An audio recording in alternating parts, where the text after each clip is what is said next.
This team of pioneering shipbuilders is embarking on an extraordinary project.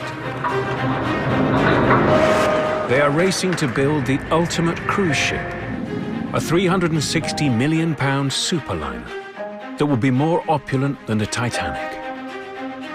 Well, I wanted to build something unique, one of a kind, never to be repeated again. The most luxurious cruise ship ever built. Today's cruise ships are part of a long and historic tradition. Long before the aeroplane, ships were the only way to travel the world. Today, they carry thousands of holidaymakers. This new vessel is designed to attract the world's richest travelers.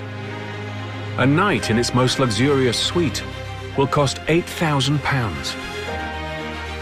The stakes for the ship's owners couldn't be higher. Anytime you raise the bar, there are risks. Because, quite frankly, shipyards are accustomed to building, let's call them Chevrolets. And this is a Rolls-Royce. Constructing this new vessel involves a series of unique engineering challenges. The ocean can be a dangerous place. They must keep hundreds of passengers safe, sailing far from shore through violent storms and rough swells. And to complete the ship on schedule, the team must combine time-honored tradition with trailblazing technology. To build a ship is a continuous pressure. We cannot miss our target. This is the story of the race to build the ultimate cruise ship.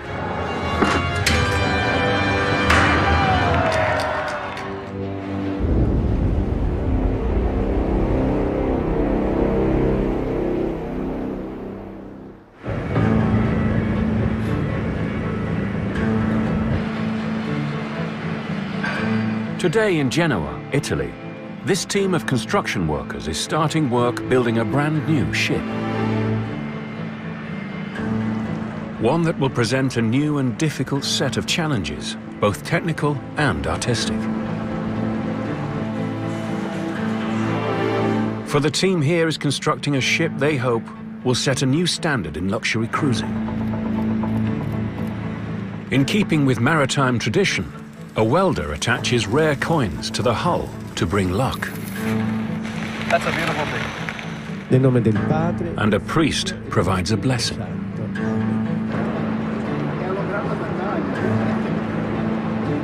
Engineers in this region of Italy have a formidable reputation. They have been building ships for hundreds of years. But this job will present new challenges beyond anything they've faced before.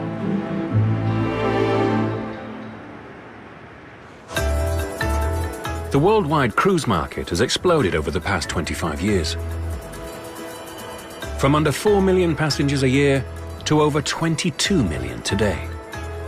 It is now a £32 billion a year industry. Competition is fierce, with companies building ever larger vessels to drive prices down and make cruising more affordable than ever.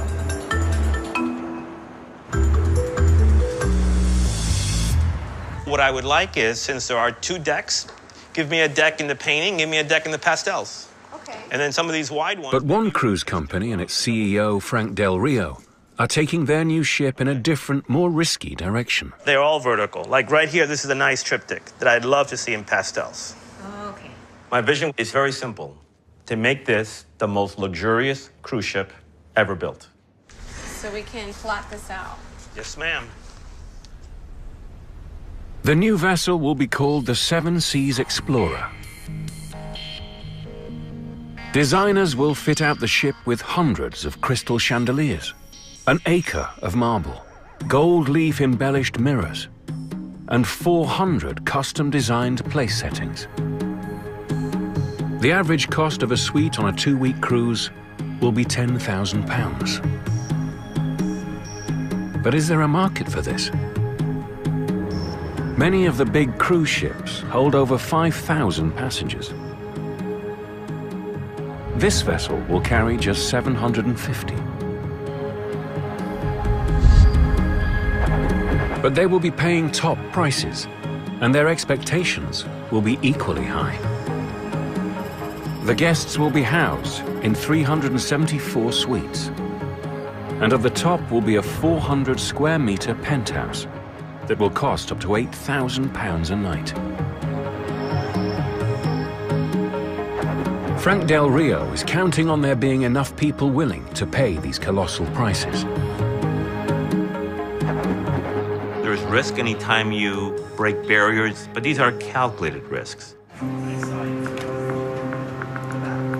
This ambitious scheme is not just a business challenge. It's an engineering challenge for the ship's designers and builders. First, luxury is heavy. The vessel's marble and glass fixtures and fittings will add weight. Engineers will need to invent clever ways to balance the ship so it remains stable in the water. And there's another even bigger challenge. Keeping passengers safe. Without making it too obvious, engineers must devise ingenious ways to deal with emergencies, from a fire on board to a collision at sea. And there's a final challenge. The engineers must meet a tight deadline. To fill the ship with customers, tickets for the maiden voyage will go on sale before the liner is complete. Cancelling the trip would be extremely expensive. That would cost us in excess of $5 million to the immediate bottom line, and probably cost us $25 million in lost reputation. So an expensive proposition that we won't let happen. In Italy, it's the job of engineer Pierluigi Ponta to deliver the ship on schedule. I am very proud to be in charge of this project. Several thousand people will be involved, but I will coordinate all the activities from the starting of the design up to delivery. I hope to survive.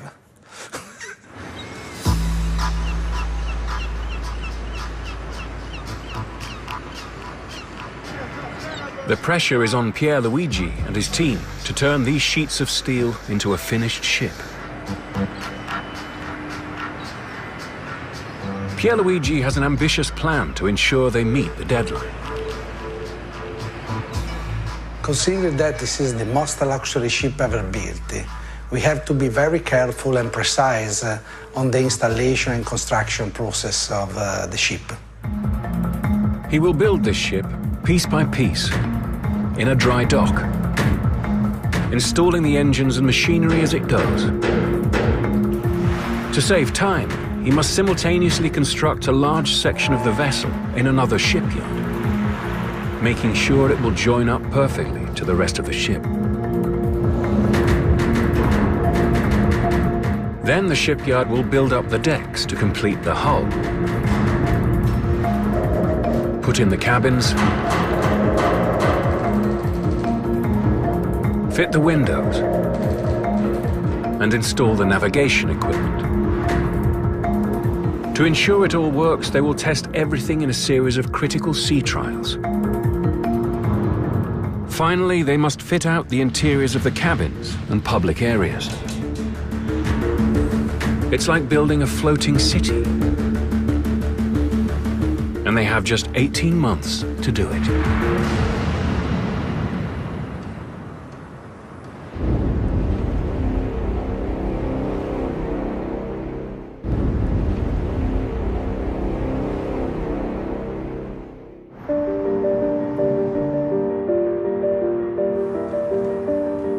In Genoa, Pierluigi's team has started work constructing the Explorer. Once the shell of the ship has been built, designers will need to fit out the vessel's marble and glass interior.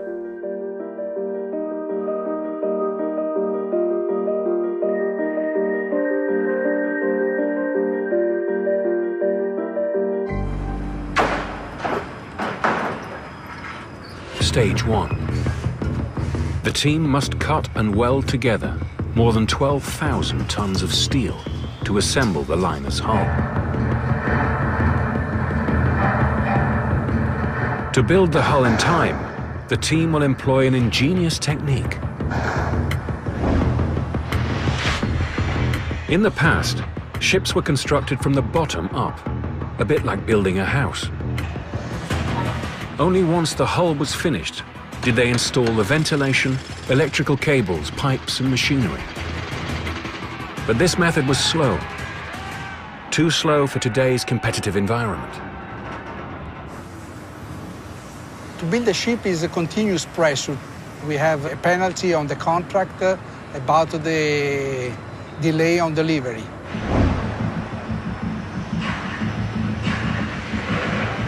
So to build the new ship's hull, Pierluigi is using a technique developed in Japan in the 1950s, made possible by the invention of bigger, stronger cranes. Workers will first assemble the steel plates into sections 1 deck high, building them upside down to make it easy to install the pipes, cables and ventilation as they go. Cranes will then flip the pieces over and join several together to form a mega block. It will take 53 mega blocks to construct the Explorer. Once each block is complete, giant cranes will lift it into position. Using this mega block method, the team can work on many parts of the ship at the same time, speeding up production.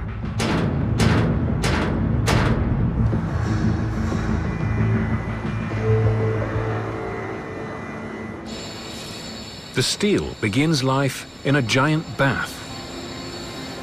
Here, a computer-controlled plasma cutter cuts the steel to shape.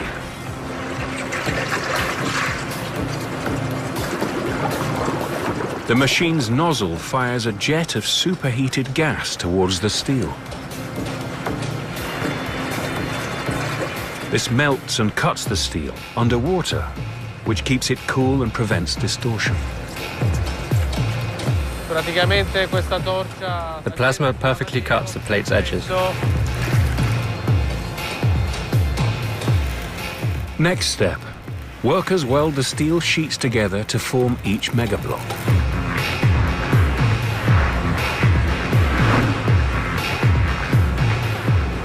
It takes about 4 weeks to build each of the 53 mega blocks. This method of construction is fast, but not fast enough for the schedule. So Pierluigi has a plan to speed up construction. We decided to build part of the ship in another shipyard to reduce the production lead time and to take advantage of the capacity of the 2 shipyards at the same time. While the shipyard in Genoa is building most of the vessel, a large section is being assembled 400 miles away at a second yard in Castellamare di Stabia. This shipyard sits in the shadow of Mount Vesuvius. It has been building ships for hundreds of years. Over the last 8 months, the workers here have assembled 11 mega blocks to form this 60-meter section of the ship. It contains the main entrance foyer, a major focal point for the design team. This is the heart of the ship with the panoramic lifts in front of us. And here, the guests will have their first glance at the ship. The stairs line up on either side of this big hall, and along 2 nice curves, they come here on the main atrium. This is the space from which passengers start flocking through the other areas. Main dining room on that side, theater on that side, and of course upstairs to all the other rooms in the ship. Workers will fit out the ship's interior in Genoa. The team here must now move their section 400 miles up the coast. A daunting challenge. First, they must launch their section into the sea. Then a tug will tow it up the coast to the shipyard in Genoa. Welders must then attach it to their section of the vessel. If Pierluigi's plan to build the ship in 2 places works, it will cut 8 weeks off the construction schedule. Before they launch the section, surveyor Antonio Vero must carry out one final check. For the last 8 months, he has been measuring the dimensions of this piece. We are measuring the length of the section to verify that it matches the plan's dimensions. The section must be within 5 millimeters of the planned size, or it won't join onto the rest of the ship. It is essential because if what they've made in Genoa and what we've made here do not match, this will cause serious problems later. The shipbuilders here are also concerned about the launch of this section of the liner, because sliding it down this slope into the sea is a risky maneuver. In 1907, another Italian shipyard proudly launched its new ship, the SS Principessa Giolanda. She slid smoothly into the sea, then promptly capsized. The shipyard had somehow neglected to install any stabilizing weight in the bottom of the hull to lower her center of gravity. Here, they're not taking any chances. We have to put some water inside the ballast tank in order to be sure that the ship will be in a safe condition when she touches the water. To prevent their section from capsizing, the workers here have built it with a heavy, double-bottomed hull and installed water and fuel tanks low down to ensure that the vessel will be completely stable when launched.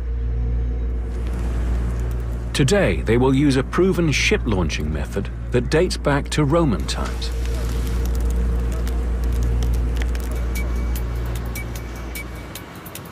Workers cover the slipway with a thin coating of hot wax. Then a layer of grease to make sure that the section of ship doesn't get stuck.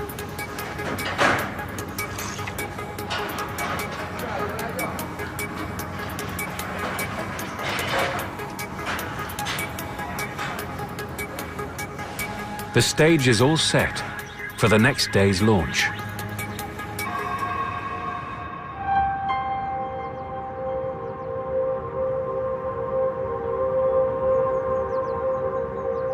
"8 a.m.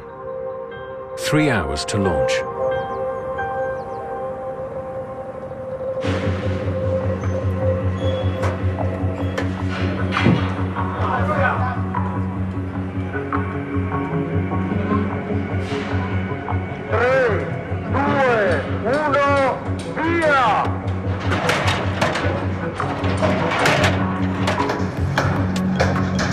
A team of workers starts driving wedges under the keel. The aim is to lift this section of the ship just enough to free it from its supporting pillars so it can slide into the water. The scope of hammering the wedges is to transfer the ship weight on the central sledges. In this way, it will be much easier for us to remove the side pillars.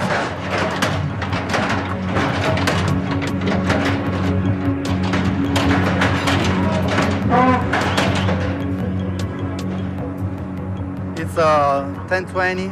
We are going to remove the last 2 pillars, and so we are almost ready to go.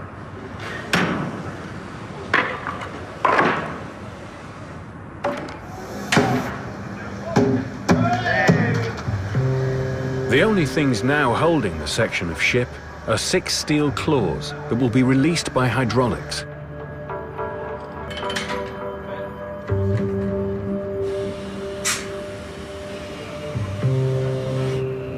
tension is building.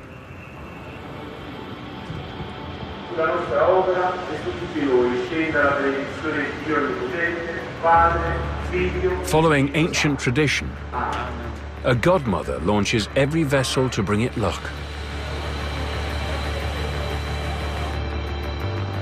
Marina, in nome di Dio, taglia!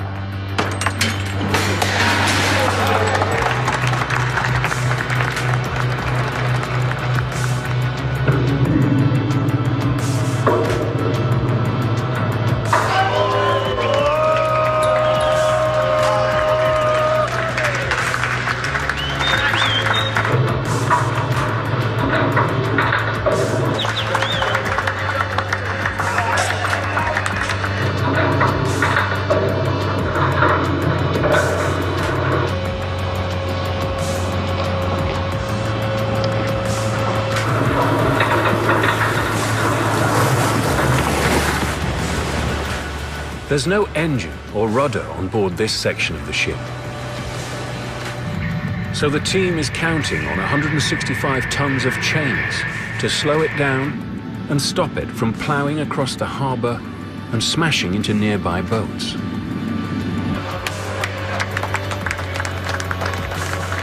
The weight low down in the hull keeps the section upright.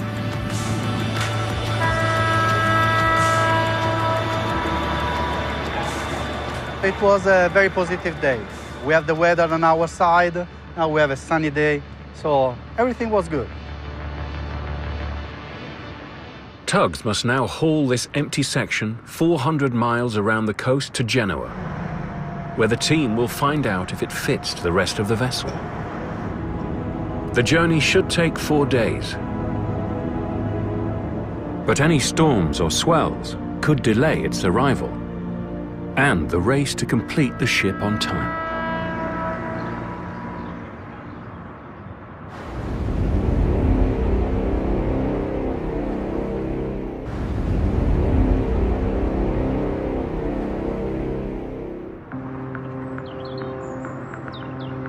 In Italy, construction workers are racing to assemble the Seven Seas Explorer cruise ship. Once the shell of the ship has been built, workers must fit out its interior suites, restaurants, and install the swimming pools. In Florida, CEO Frank Del Rio is on a mission to buy artwork to decorate the finished vessel. For example, I love this new piece that you just did. You know, a little gold, a little blue, a diptych like that. And sometimes Frank needs to source artwork that will live up to the expectations of wealthy clients. I'm doing a puzzle here. Architecture defines the ship. Art brings it to life. We actually need pieces for the public bathrooms. Okay. Oh, wow. And these are large pieces. So this is a rendering of what these bathrooms look like. So they're very, very high end, all marble, all granite. I mean, how many bathrooms have you seen with chandeliers? On deck 4, we need 4 pieces. On deck 5, we need 7 more. On most other vessels, art is an afterthought. It's background noise. So for a vessel of this size to spend $7 million on art is unprecedented. Look at the colors, the boldness, the reds, the golds. I think this will work really well in the men's room. Here on deck 5. I feel pressured to pick and pick quickly. I have thousands of art pieces to buy. Thousands. I like this one. This one. I want to put this on the wall. Like these. Yeah. I don't like this one. Do you like the brighter colors, the yellows at all, for anything? I like that yellow, but just mix it up. Your goal is that this art is so incredible that people want to go to the bathroom. All right? Okay. Frank commissions 8 of Andre's paintings, but his mission is far from complete.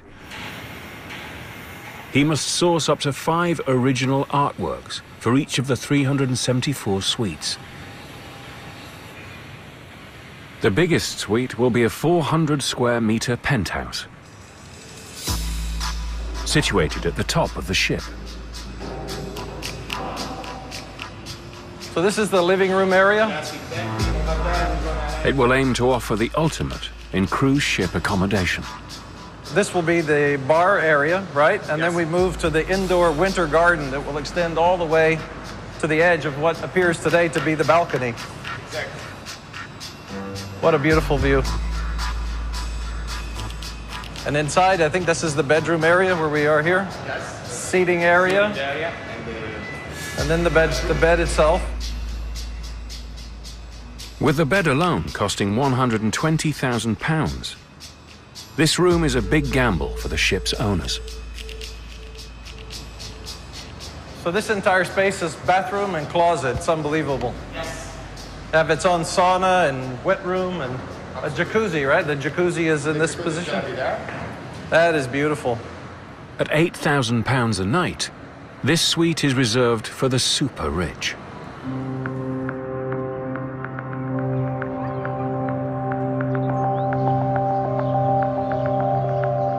In Trieste, marine engineer Gianpiero Lavini is figuring out how to propel the completed vessel through the water.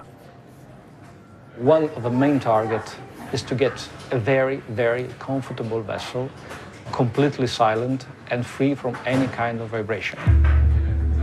The vibration must be low enough to qualify the vessel for a standard known as comfort class. To power the ship through the water, 4 massive 8-cylinder diesel engines will drive 4 generators.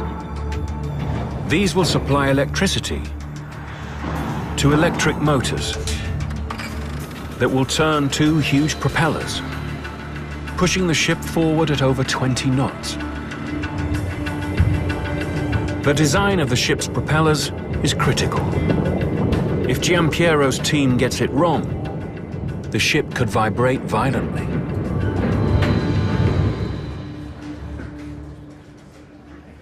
When you are at sea, if you have any type of troubles, you cannot take any action because you cannot modify the propeller. It's absolutely impossible. So you'd have to know everything in advance.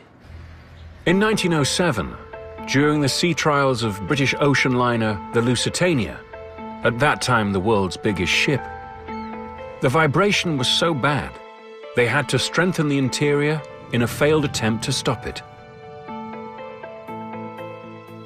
The problem came from the ship's propellers.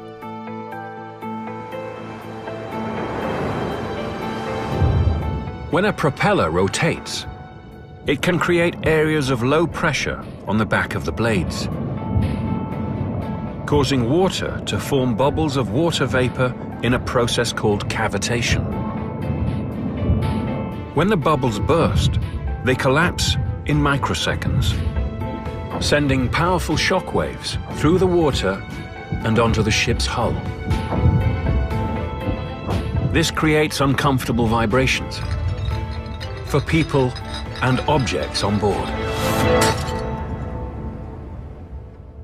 Cavitation is the worst enemy of a propeller designer because it is the main source of noise and vibration. So I'm not satisfied till I have removed every bubble. To prevent the ship from vibrating, Gianpiero must minimize the cavitation on the propeller blades. The simplest way to do this is by slowing the propellers down. This reduces the area of low pressure that causes bubbles. But this would also slow down the ship. So to compensate, they will make the propellers bigger and add more blades.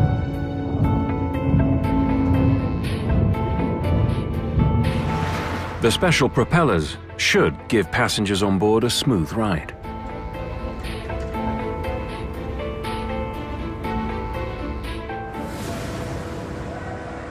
The ship's propellers are being cast from bronze at this factory in the Netherlands. The task requires extreme precision. If workers here don't reproduce Gianpiero's design to within a fraction of an inch, the propellers could still generate vibrations.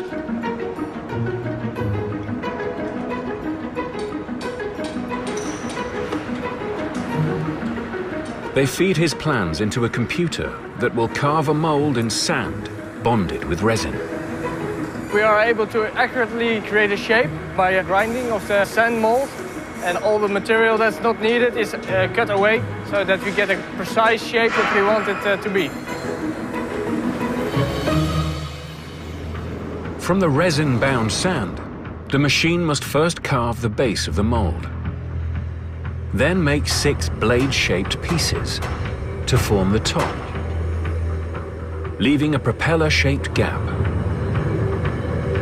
Workers will place this mold in a steel frame, add a system of tubes to pour in the molten metal, then cover it with sand to prevent the top of the mold floating when they fill it.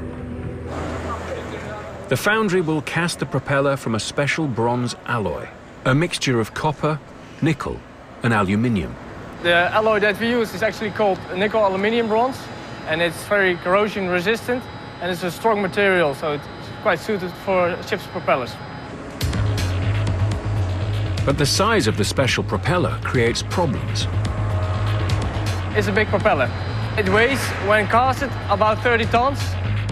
To avoid serious imperfections that could create vibrations and affect passenger comfort, they must fill the mold in one continuous pouring. What's special for this project is that we use 2 ladles at the same time to make sure that the mold is filled at once. Using 2 ladles speeds up the pouring process, helping ensure that when the mold is broken open, the propeller will contain no serious imperfections.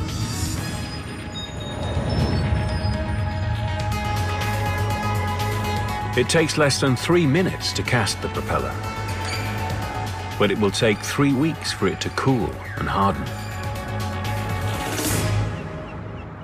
At the shipyard in Genoa, Pierluigi and the team are anxiously awaiting the hull section from Castellammare. Today is an important day. We are going to join the 2 big sections. As soon as the section coming from Castellammare is arrived, we close the gate of the dry dock and we start to empty the dry dock. Pierluigi won't rest easy until he knows that the 2 sections are joined. We don't have the plan B because only the A can exist. But bringing them together in this narrow dock will be a challenge. The dock's width restricts the size of tug they can use to pull the section in. And if the tugs lose control, gusts of wind could blow it off course and send it crashing into the dockside.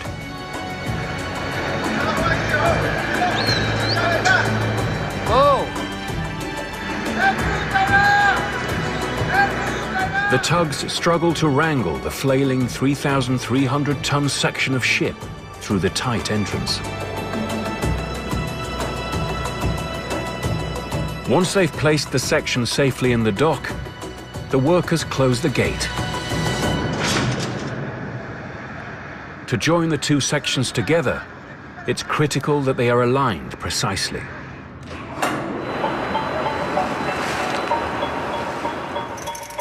As the water drains, they will winch the Genoa section into position. It sits a meter lower in the water than the newly arrived section because it contains the ship's heavy engines. As the hull drops, divers will guide its marker pegs into sockets fixed to the dock floor. Once it's firmly in position, the team will winch in the section from Castellammare, line up its marker pegs, and let the draining water lower it precisely into place, ensuring that both sections are perfectly in line. At least, that's the theory. Lowering the first section into position is the easy part.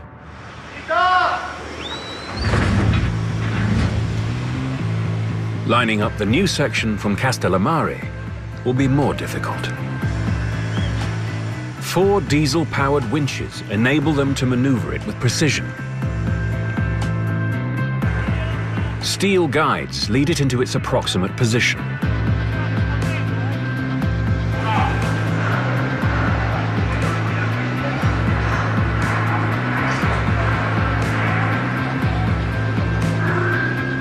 But guiding the marker pegs into place underwater needs an expert eye. A diver will help the team line it up precisely. Matteo, quanto manca all'imbocco della forchetta? Ok, più o meno 65. They restart the pumps to lower the second hull. This will be the moment of truth. Will the two sections fit? Ok, piano piano sta andando, va bene. The diver shows them they are out of alignment. Come prima, 2 centimetri. Siamo perfetti. After some maneuvering, the alignment is looking better.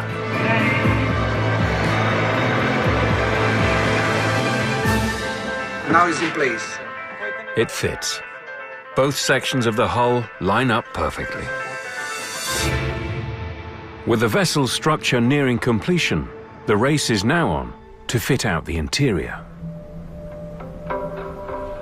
But luxury is heavy, so the challenge for the design team is to create a decadent interior without unbalancing the ship.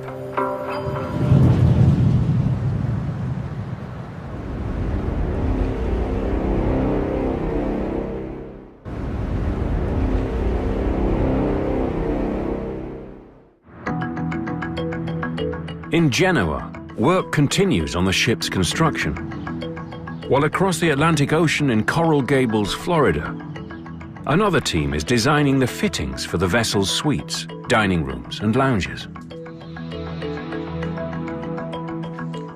Johandel Ruiz, lead designer, must select all the materials for the internal spaces. But designing a ship's interior presents a unique challenge. Luxury items like stone floors and marble walls are heavy. Weight is one of the biggest concerns we have on board a ship, so you try to put the majority of your weight in the lower decks. If you're doing stone floors, you will limit the amount that you will use on the upper decks, just to prevent the ship from listing. So as you go higher on the ship, you tend to use lighter, more airy materials. But Johandel will have his work cut out for him. The most expensive suites on the vessel, full of stone and marble, will sit right at the top of the ship. They must make sure they don't jeopardize its stability. If they put too much weight high up, it could lead to disaster. In the summer of 1915, the American ship, the SS Eastland, with 2,500 passengers on board, was about to set off for a pleasure cruise on the Chicago River. After the Titanic disaster 3 years earlier, government legislation had required the ship's owners to install more lifeboats on the main deck. Unfortunately, the extra weight of the boats made the Eastland top-heavy and unstable. Before leaving the harbor, it rolled over and capsized. 844 passengers and crew died. The passenger death toll was even greater than on the Titanic. At the shipbuilder's headquarters in Trieste, Michele Moro must keep a detailed inventory of the weight of every object on board the Explorer and where it sits on the ship. We have inside about 20,000 items. From lifeboats to champagne bottles, pianos to plates. This is the description of the item. This is the position of the deck. We have the quantity. This is the kilos. A computer plots the location of every object to calculate the stability of the ship. To position the most expensive and heaviest suites high up, Michele has worked out that they must cut tons of weight from elsewhere. Instead of the original vision of glass balconies, designers must now use lighter steel railings.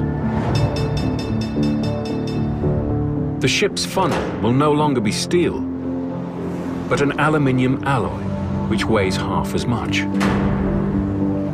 But that's still not enough. Johandel needs to find a way to slim down the fixtures and fittings without compromising on luxury. What we decided to do, you use a honeycomb system similar to what I'm holding here. So half of the panel would be a marble or a granite, and then it'll be back to a honeycomb made out of aluminum, and it'll keep it very light and airy. As you can imagine, 52 suites times a lot of marble equals a lot of weight. So making small changes, including this, we've been able to reduce the weight quite significantly. In the Netherlands, the ship's propeller has cooled and been released from its mold. Now workers must grind its blades to their precise shape. They have different tools to grind away the material. They start with the coarse grinder, and afterwards they will get to the finer grinders. These grinders shave off a thin layer of bronze on each pass. It's highly skilled work. Any unwanted bumps left on the propeller's surface could cause the ship to vibrate and jeopardize passenger comfort. And if they damage it, making a replacement from scratch will take months and delay the maiden voyage.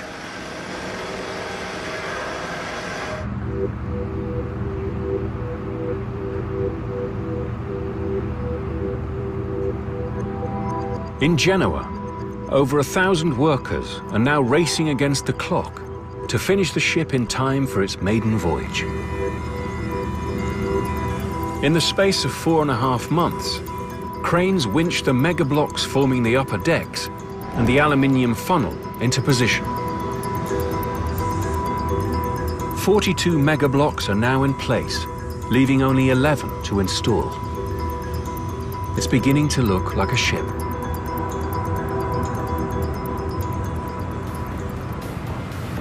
To deliver the vessel in time for the first passengers, 8 months from now, work on the ship reaches a fever pitch.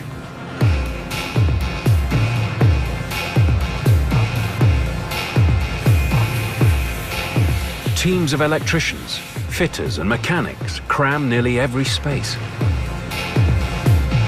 Power supplies fill the dockside. More than 40 miles of cables feed electricity to the welders on board.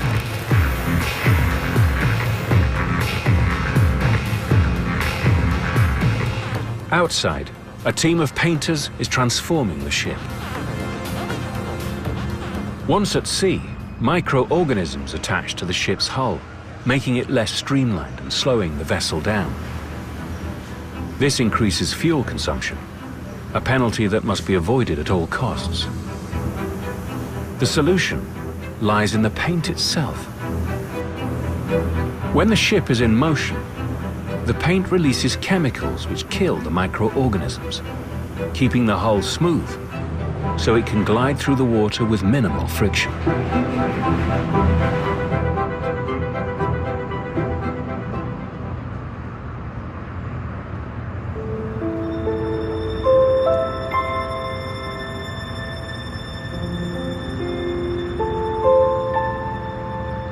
It's taken 1,500 workers 9 months to assemble the mega blocks, install the electrical and ventilation systems, and paint the steel structure.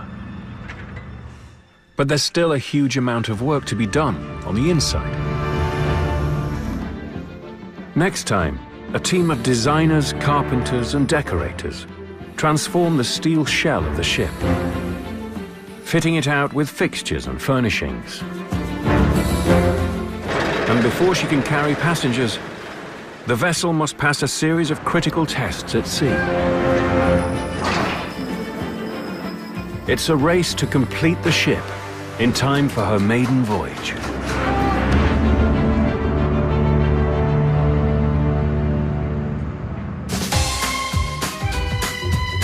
His life wasn't always as glamorous as his flamboyant wardrobe, yet he set the world alight with his music, discovering the man behind the sign in brand new The Prince Story.